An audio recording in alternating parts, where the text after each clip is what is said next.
I didn't realize until just now how many awards I've won. My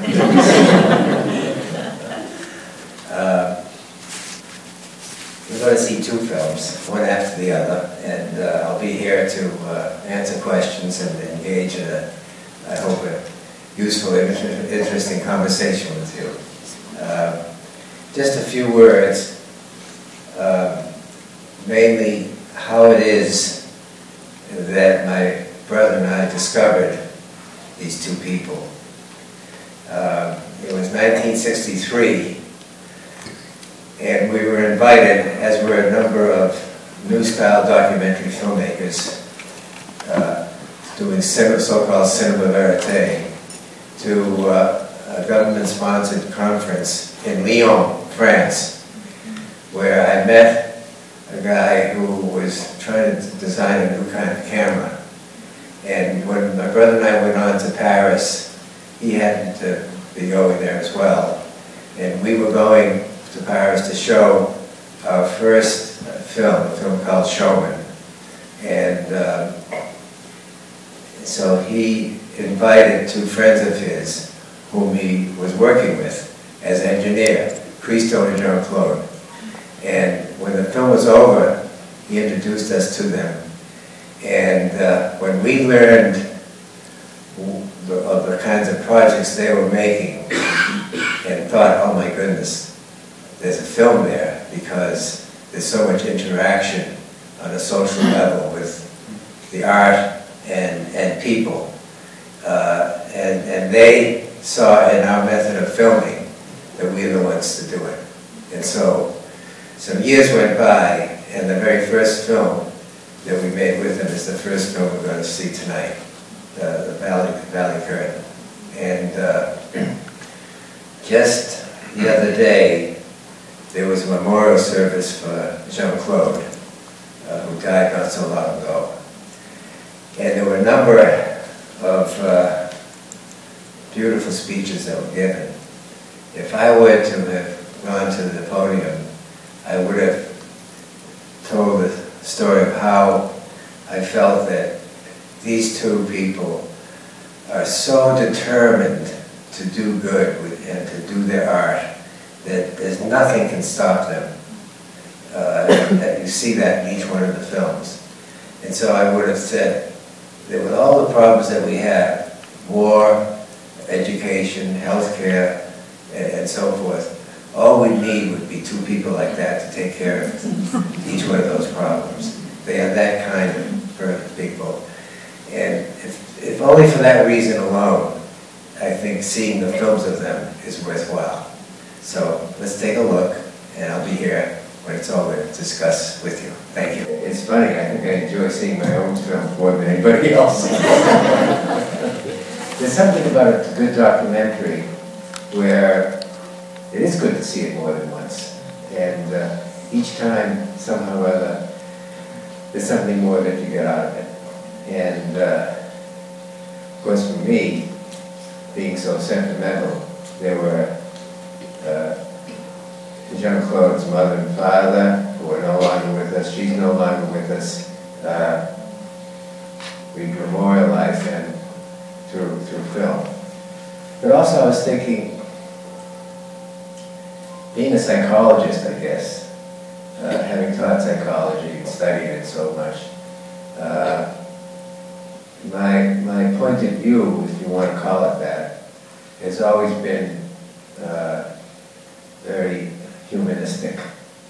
I face things with my camera with an open mind, always searching for what's beautiful.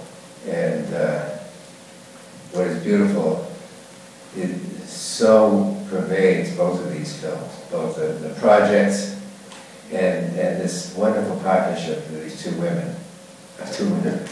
I'm sorry, a woman and a man. and it's so much what we need and what we're not getting in the mass media. The television commercial is, to my mind, a perfect example of a dehumanizer that's killing our humanity by wasting our time looking at stuff that makes no sense and doesn't even serve the needs of the advertiser. And then we have all of these programs saturated with vulgarity. Even Jon Stewart, whom I watch every evening, it's one swear word after another. So unnecessary and so dehumanizing. It's about time we were presented with subject matter and filmed in such a fashion that we would connect with people rather than disconnect, where we would engage so that we would be entertained in a far better way than the wasteful sort of entertainment that we have. I don't go to movies anymore. When I do go, I see these so-called coming attractions. I call them coming distractions. I don't know why anybody would, having seen a coming attraction, want to go to see that film. It's all jumping about violence and so forth. When my daughter was 4, I would take her to pick up the New York Times in the evening, and we would go to the newsstand at 10 o'clock or so. And I remember one evening the paper hadn't arrived yet, and my daughter turned to me and said, "Daddy, the paper's not ready because the people haven't been killed yet." And that's what we're getting all the time. I pick up the New York Times, and I have to say, there's practically no model for good behavior, and yet, as we saw this evening, there are people like these people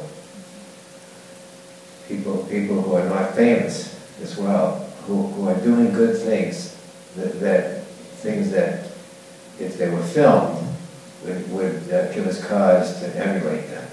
And so that's the kind of sadness that I feel for what's going on in the world around us.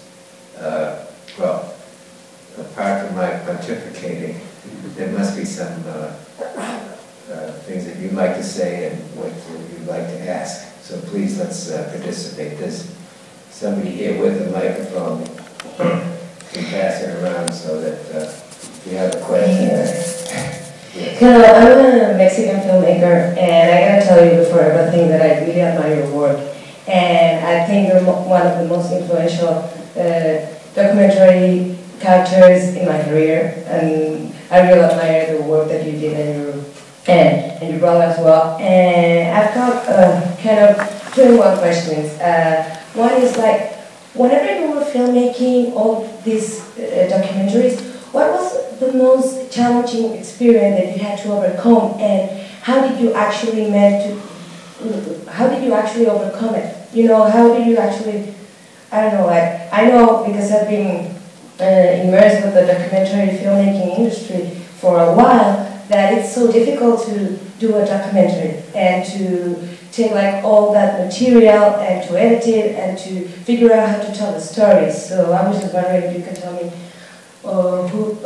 which were like the biggest challenges you had to overcome. Well, my main contribution is with the camera. So that I would say this, that at the time that we made these two films, we made them in 16mm film, and all we had was 10 minutes each time of film in the magazine before we had to change. And that was quite a handicap.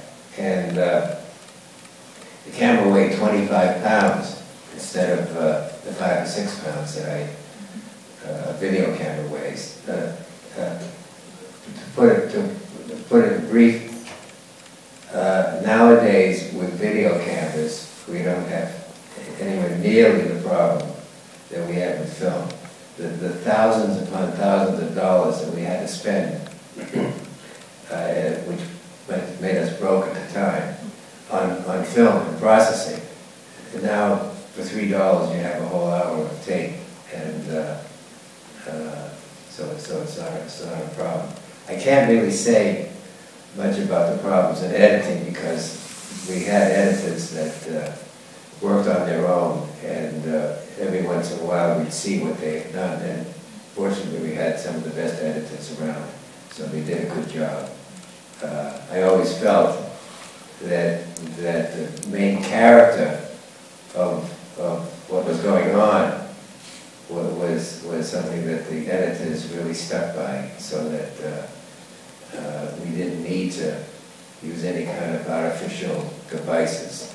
Unfortunately, a lot of the projection this evening, probably due to the fact that the prints were so old, the projection was too dark, the projection was out of sync, the music was didn't come across the way it did in the original, but still, there's a lot there to see.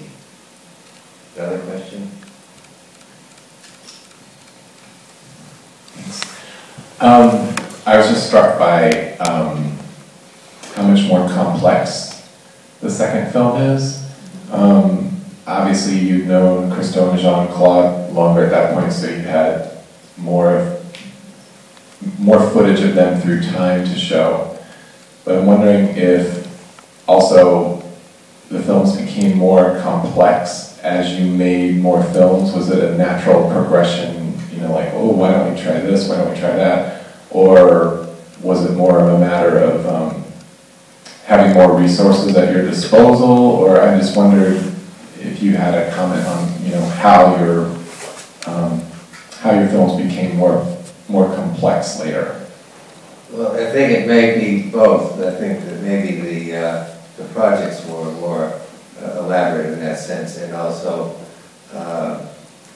as our projects grew, we had in the case of the second film, for example, Bob Richmond was a very skillful second cinematographer, and on the first one, I did everything just about on my own, and that may help to explain things. Another question?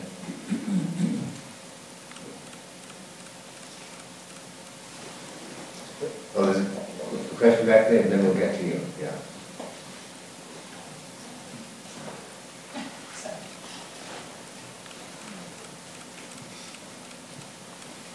Oh, okay.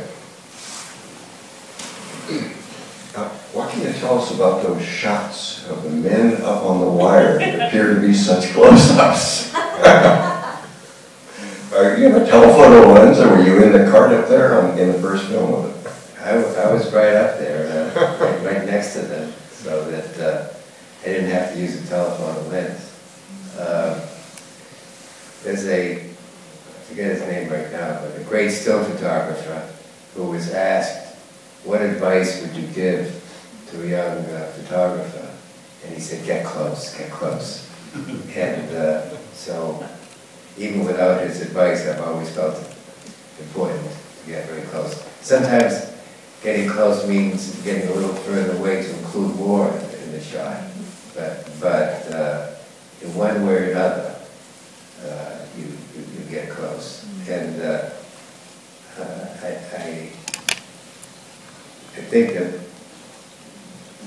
we probably wonder how it is that with the camera there, how people still behave themselves as they would pretty much, perhaps with somebody else there, but even without a camera. I attribute the access that I get to the fact that I really like people. And right from the very start, when I look at them, they catch something in my eyes where they feel, okay, this guy knows what he's doing, I can trust him. And that trust is so important. People have tried to describe what I do as fly in the wall. That's not it at all. A fly in the wall has no sensibility, no emotional response to what's going on, and therefore cannot select a shot, only gets everything but nothing. But it is very much easier to capture things when you realize that you can have the confidence of getting people really as they are, in a very profound fashion, when you realize that people would rather disclose than keep a secret. And another thing along that line is that over the years I've maintained friendships with just about everybody in my films. And I remember we made a film of a very poor black family in the South that had nothing really so much going against them. No jobs, the men in jail, very poorly educated, and yet, because we told the truth with such fairness and with such love, when we showed the film to Grandma, the main character, she said, "Well, that's the truth." And she followed that statement by saying, "Well, couldn't you have made it longer?" and when we made Grey Gardens, which some of you may have seen,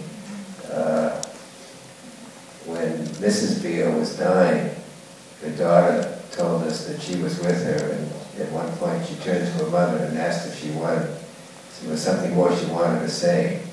And her mother said, "There's nothing more to say. It's all in the film." So we get that respect because we really like the people that we film and give them all the breaks. People like Michael Moore, perhaps a lot more successful, but I guess he appeals to something that's not that nice about people, in that he's out to get people. And I think that not only injures us as viewers, but he would do much better in trying to make his point by being more sympathetic and letting us get to know the pros and cons of his argument. Your treatment of Jean-Claude and Christo, I mean, it was really clear how much you loved this couple, and the fact that you kept going back and making additional films, I mean, reinforces that in my mind. Can you? I mean, you say you've kept in touch with everybody, but could you compare that to dealing with the Rolling Stones? Was that at all anywhere close to this experience, or was that total nightmare? Well, as you know, those of you who've seen the film, the Stones had a tough time at Altamont, where there was a killing and so forth, and so it must have been very difficult for them to see the film and to let it get released. In fact, when we finished the film, we asked for their release, and we couldn't get it. 6 months went by, having spent all that time and money making the film. We still hadn't a release. And my brother happened to meet a very close friend of Mick's who saw the film and said, "Don't worry, I'll talk to Mick." And we were able to get the release. But we've always had a good friendship with them. And in fact, some years later, we went on to make another film of them. And it goes on and on. I keep seeing Keith Richards. I've seen Mick a number of times. It's a very good friendship. And just 1964, 5 years before making the film The Stones, we made a film of the Beatles. And just last week, we got a call from Paul McCartney. They were making another film of Paul McCartney. And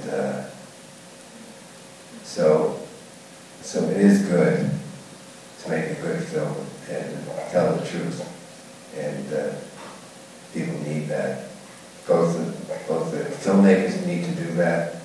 The people who are subjects need that, and the audience needs to get closer and closer to people and events that they otherwise would never really know the truth about. I'm making a film of people that I meet on trains, not just sticking a microphone in front of them and asking them questions, rather discovering as I'm filming them that there might be a story when they get off the train, and so I filmed. I filmed a woman who got on the train in Pittsburgh as the train was going east, and she looked kind of nervous. As I began to film her, I asked if it was okay, and she agreed. She had something on her mind. And right away, as I was filming her, she spoke of how when she was 3 years old, she got separated from her mother because there was a divorce in the family, and she's never seen her mother since. She's 26 years old, and she's on the train because she just got a call from a woman in Philadelphia, "I'm your mother, get on the next train, I'll be waiting for you at the train station." I kept on filming, and when she got off the train, I was filming as she was about to get up into the station. She was at the bottom, the foot of the staircase, and at the top of the staircase was this woman who flung open her arms, rushed down the stairs. They got together. We spoke for quite a while, of course, the mother and the daughter. And the mother turned to me at one point and said, "Isn't she gorgeous?" I guess it's partly because of my training in psychology, but also because of the love that I always got from my parents. That perhaps the single word that describes best the films that we've made is that they humanize, and we need that so much. Somebody asked how I might describe what I do in one sentence, and I said something like, well, documentaries are so wonderful in that for all of us, they turn strangers into friends. Yeah, I wonder if anybody's ever, with just a few short vignettes, caught the character of Jacques Chirac better than you did. And I was curious to know if he ever saw the final product, and if so, if you have any idea what his reaction was. Yeah, that's a good question. I don't know that he's would have seen it, but I'm sure if he saw it, he'd have a way of rationalizing his behavior. How did you get him on film in the first place? How did you get into that meeting? Well, I guess how did Christo get it arranged and tell it? He arranged it, so we stuck with him. I have filmed so many famous celebrities, but I've always filmed them in the same spirit of filming ordinary people, just getting close to them and as people. I filmed Fidel Castro, JFK, Jackie, what's his name there? President of Venezuela, Chavez. I spent a whole day with Eleanor Roosevelt. I wish I had been able to film her, but I didn't have a camera at the time. But it's always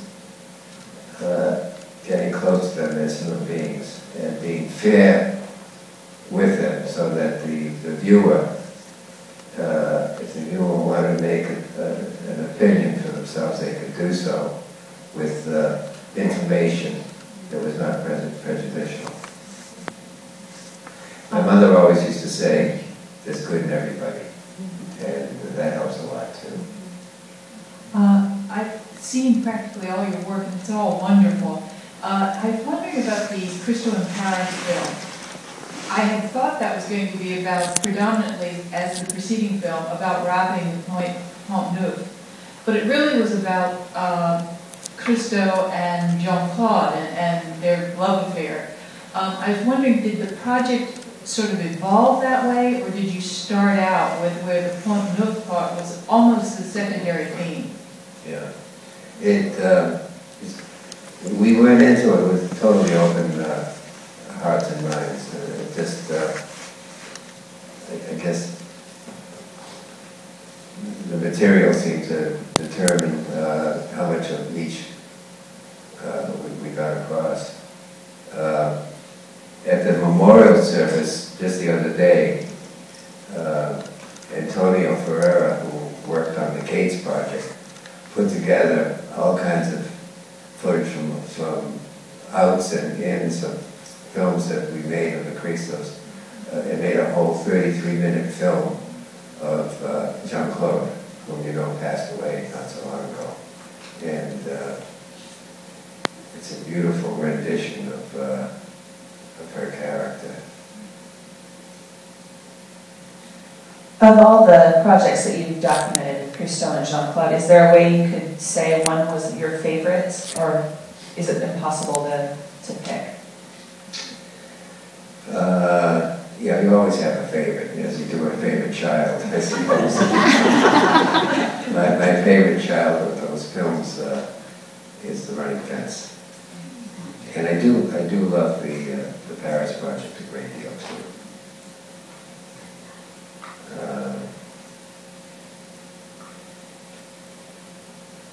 It's so wonderful how his projects involve so many people. The Gates project, normally that time of year, February, there may be 50,000 people in the park, in Central Park, for a period of a couple of weeks. Well, there were 5 million people who were there because of the project. And all of them having to think about art and whether that was art or not, what art is, and that's rather nice. Another question? I think that's all for tonight, so maybe one last round of applause for Albert.